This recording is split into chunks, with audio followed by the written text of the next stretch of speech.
Assalamualaikum warahmatullahi wabarakatuh. Sistem sosial itu segala-galanya.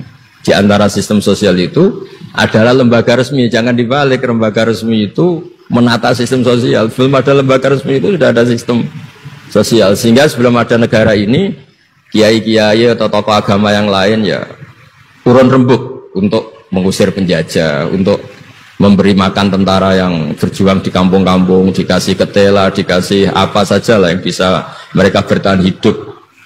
Nah, ini penting diutarakan supaya semua masyarakat itu merasa bahwa mereka ikut dan harus merawat negara ini. Kullukum ra'in wa kullukum mas'ulun an ra'iyati. Semua kalian adalah penjaga dan semua kalian dimintai tanggung jawab Allah, kontribusi Anda terhadap bangsa ini, terhadap komunitas Anda, terhadap sistem sosial Anda. Sehingga kemudian terus jalan. Nah, dimulainya dari mana? Kata Nabi, dimulai dari keluarga Anda. Sehingga semua orang nggak lempar tanggung jawab. Kalau anak saya miskin ya salah saya. Kalau anak saya terlantar ya salah saya. Kalau istri saya terlantar ya salah saya. Sehingga jangan karena ada sistem modern, setiap ada yang miskin menyalahkan menteri sosial misalnya. Setiap ada apa nyalahkan menteri terkait. Itu hukum seperti itu bikinan kita. Yang hukum Allah permanen itu ya setiap anak kita terlantar salah kita. Nah, barokahnya merasa salah itu tidak mudah menyalahkan orang lain, termasuk tidak menyalahkan instansi tertentu atau departemen tertentu. Ini penting supaya orang itu evaluasi, merasa salah. Barokahnya merasa salah itu orang tidak menyalahkan orang lain. Jadi negara ini tidak mudah chaos dengan kultur menyalahkan pihak lain. Betapa baiknya agama ini. Jadi kalau berdoa disuruh mulai dengan Rabbana dzalamna anfusana, ya Allah saya ini mendolimi diri kita sendiri. Wong yang punya kewajiban saya kok menyalahkan orang lain. Saya kalau guyon itu sering begini. Teman-teman kita yang satu kampus atau satu pondok atau satu kampung itu kalau kaya itu pasti jadi sumber disalahkan. Misalnya Anda punya teman yang dulu sama-sama miskin, tahu-tahu jadi bupati atau gubernur. Terus itu tarif utang kamu ya dinaikkan. Dulu zaman sama-sama miskin paling pinjam uang hanya 10.000. Gara-gara jadi bupati atau gubernur BI misalnya atau ketua OJK, utangnya dinaikkan bukan sesuai Anda tapi sesuai jabatan teman kamu. Masa punya teman gubernur kita utang 100.000, pantasnya ya utang modal 100 juta. Dan kalau nggak ngutangin, wah katanya teman dekat ternyata nggak mau dipinjemin. Jadi punya kultur menyalahkan orang lain. Dia SDM-nya hanya ketua RT gara-gara punya teman gubernur atau presiden atau apa. Inginnya ya lebih tinggi lagi. Jadi bukan berdasar kapasitas dia tapi kapasitas temannya. Itu juga bagian dari kesalahan yang kita ciptakan. Sehingga agama mengatur orang itu tidak boleh melebihi batas SDM-nya. Orang itu tidak boleh melebihi batas apa? SDM-nya. Kadang-kadang kita sama ketika anak kita terlantar bilang di Pak D Sugih ya ora nyafaati, punya Pak D kaya juga tidak memberi syafaat, punya teman kaya tidak beri. Jadi tidak menyalahkan dirinya tapi menyalahkan teman atau keluarganya yang kaya. Itu juga awal bencana kemajmukan. Jadi kebanyakan nuntut.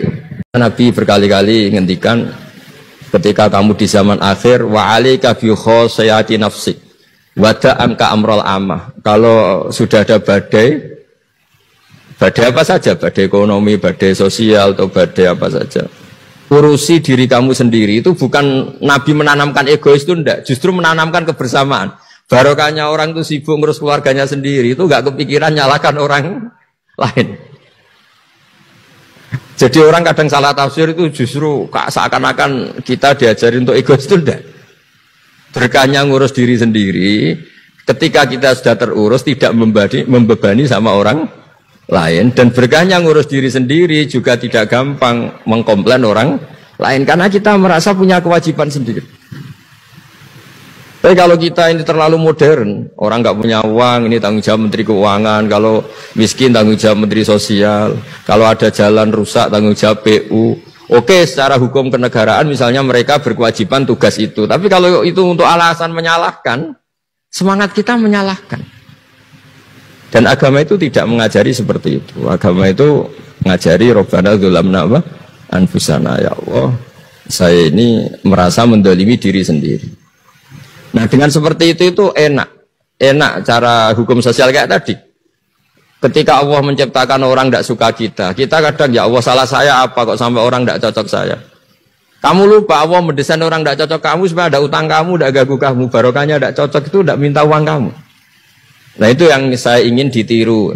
Jadi perilaku ulama-ulama besar kayak Imam Syafi'i itu kalau tadi berkali-kali saya ngomong ya Aba Abdillah panggilannya Imam Syafi'i ya Aba Abdillah orang itu tidak cocok kamu. Ya baguslah dia merdekakan saya, dia tidak akan pinjam uang saya, tidak pinjam mobil saya, tidak akan ganggu saya, tidak cocok. Kalau dia hajatan juga tidak ngundang kamu, jadi tidak cocok itu ya barokahnya ya banyak. Nah kenapa banyak kiai tidak dimintai rembukan masyarakat padahal dituakan? Karena kalau semuanya minta rembukan kiai itu disarankan mondok semua. Padahal barokahnya negara ini ya ada yang kuliah, ada yang jadi polisi, ada yang jadi tentara. Kalau rembukan semua sama kiai disarankan mondok semua. Nanti yang jadi polisi siapa, yang jadi dokter siapa. Nah barokahnya kadang-kadang kiai ditinggalkan nggak diajak rembukan itu ya varian-varian profesi itu banyak. Kiainya juga ada harus tersinggung. Ini katanya nuakan saya apa-apa diputuskan sendiri, ada usah seperti itu ya biasa aja. Jadi